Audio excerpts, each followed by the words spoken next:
Арқалық қаласы туралы қай дерек дұрыс? Қазақстан бойынша арқалықта Ж әрпінен басталатын есімдер жиі кездеседі. Арқалық Қазақстанның ең суық нүктесі.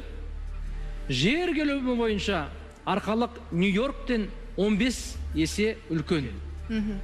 Енді бар ғой, нағыз шатастыруға арналған. бәленбай жыл өнерде жүр. Арқалыққа бармаппыз біз гастрольдік сапарменше. Мен де арқалыққа бармаппын. Жалпы арқалықтың қай жақта екенін білмейсіз? Бәрін аралап шыққан сияқты едіңдер ғой жаңа. Арқалыққа бармаппыз. Білмеген екен бармай қалдыңдар ма же? Арқалыққа бара жатқанда машина бұзылып қалды. Сіз арқалыққа бардыңыз ба?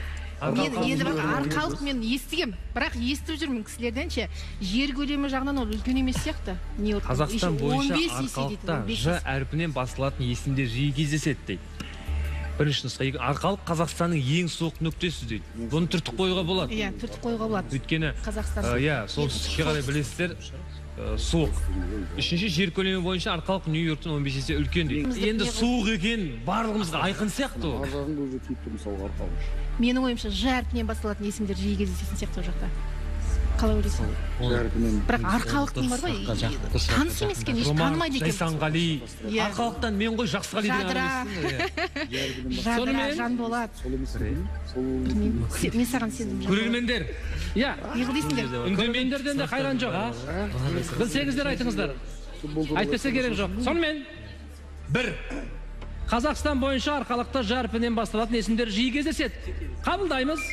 Енді дұрыс жауабын көрейік. Осыдан 60 жыл бұрын арқадағы сайын далада Арқалық қаласының қазығы қағылған еді. Көне қаланың жалпы жер көлемі 15.587 шаршы метр. Ал ақштың алып шаһары Нью-Йорктың жер көлемі 789 шаршы метр. Яғни Арқалық қаласы Нью-Йорктен 15 есе үлкен екен. Сенің ең бір сөзді айтқан.